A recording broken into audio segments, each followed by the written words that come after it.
Answer yours in the value of answer tutor. Today we are discussing the chapter energy.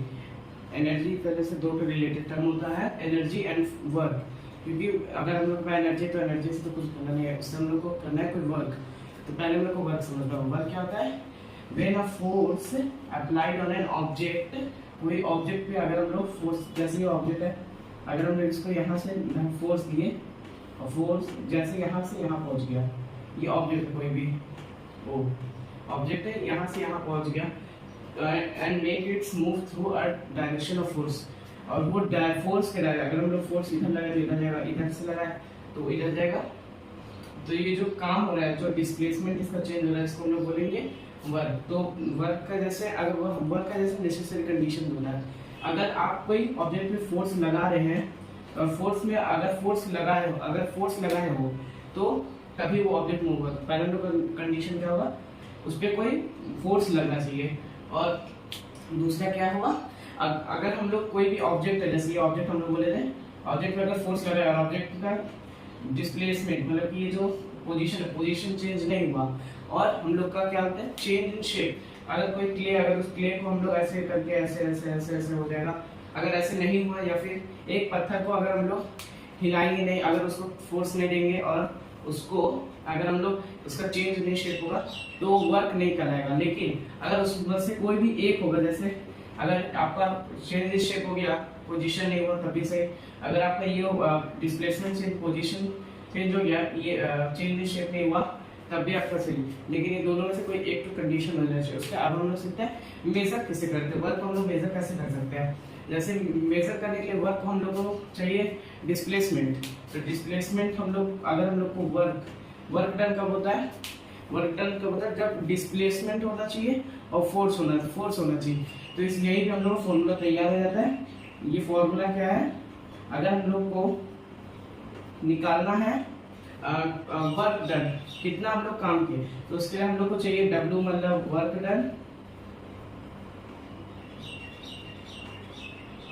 Done and force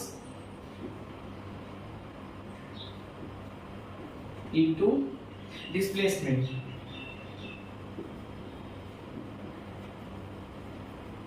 अगर हम लोग के पास displacement हम लोग का निकल गया, तो अगर हम लोग फोर्स लगाएंगे तभी, और जितना हम लोग फोर्स लगाए, अगर हम लोग के पास फोर्स है और डिस्प्लेसमेंट है, तो हम लोग निकाल सकते हैं कि हम लोग का वर्क डन कितना हुआ है। अगर हम लोग यहाँ पढ़ेंगे, उसका हम लोग का है यूनिट ऑफ वर्क। जैसे वर्क का जो यूनिट होता है, कैसे, जैसे वर्क का यूनिट, वर्क का यूनिट फोर्स इनटू डिस्प्लेसमेंट। तो फोर्स का जो यूनिट होता है वो क्या होता है, फोर्स का यूनिट होता है न्यूटन को जैसे अगर हम लोग शॉर्ट फॉर्म लेते हैं तो हम लोग लिखते हैं एन लिखते हैं।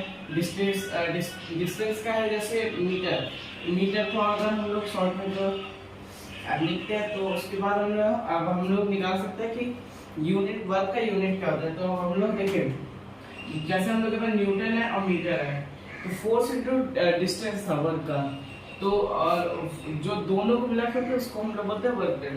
तो हम लोग का फॉर्मूला क्या होगा, 1 Nm equals to 1 force into 1 metre. ये हम लोग का फॉर्मूला हो गया। ये हम लोग का फॉर्मूला है जिससे हम लोग निकाल सकते हैं कि हम लोग का वर्क डन। जैसे यूनिट, ये वर्क डन का यूनिट है, यूनिट, वैसे हम लोग यहाँ हेडिंग है यूनिट, तो ये यूनिट है वर्क डन का। देखिए हम लोग बोले ना एन, यहाँ सॉरी, यहाँ पे हम एफ लिख दिए थे, यहाँ पे एन होगा। तो यहाँ पे 1 m equals to 1 into M, क्योंकि अगर हम लोग जैसे वर्क डन का था W इक्वल्स टू, इसको बॉक्स में WD वर्क डन, इसको work done equals to force into displacement था। तो वैसे जैसे फोर्स का जैसे न्यूटन, तो वैसे न्यूटन, और m जैसे यहाँ पे मीटर डिस्टेंस था, तो यहाँ पे 1 Nm इक्वल्स टू 1 m। ये हो गया। अब हम लोग पढ़ेंगे एनर्जी। इतना तो समझ में आ गया, तो अब हम लोग कर सकते हैं एनर्जी। तो एनर्जी और इजी हो गया। तो अब हम लोग लिखेंगे एनर्जी का डेफिनेशन। एनर्जी क्या होता है, एनर्जी जैसे कोई चीज का हमको पावर अलग होता है, सबको लगता है पावर ही एनर्जी होता है, लेकिन पावर अलग होता है। एनर्जी, अब एनर्जी हम लोग करेंगे। एनर्जी जैसे कैपेसिटी टू डू वर्क, इसका डेफिनेशन हो गया। कैपेसिटी मतलब जिसके जितने अंदर दम होता है उतने ही कर सकते हैं। ये जो दम है इसको हम लोग बोलते हैं एनर्जी। तो एनर्जी हम लोग यहाँ पे हम लोग लिख लेंगे energy capacity to do work. जितना हम लोग की कैपेसिटी है उससे अगर हम लोग उतना वर्क कर रहे हैं, जैसे अगर मेरे अंदर है कि हम 100 मीटर चल पाए, अब हम 100, मेरा क्षमता 100 मीटर का है, तो हम 100 मीटर ही हम लोग चल सकते, उससे ज्यादा तो चल नहीं सकते। तो वैसे ही कैपेसिटी मतलब कैपेसिटी हाँ कंटेन के बराबर ही होता है कैपेसिटी जितना उसके अंदर है टू डू वर्क करने के लिए जितना उसके अंदर एनर्जी है, जितना उसके अंदर एनर्जी है उतना वो वर्क करेगा। अब उसका वर्क का एनर्जी का ऐसा यूनिट क्या होता है, ऐसा यूनिट होता है इसका जूल। जैसे जूल इसका ऐसा यूनिट है।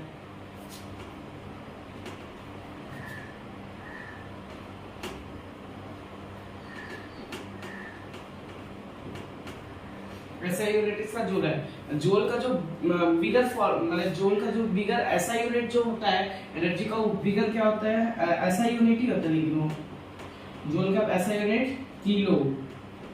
जैसे किलो हेक्टर डेका, वैसे किलो जूल होगा, किलो जूल। ये इसका बिगर यूनिट है, इसी का बिगर यूनिट, जूल का बिगर यूनिट होता है किलो जूल।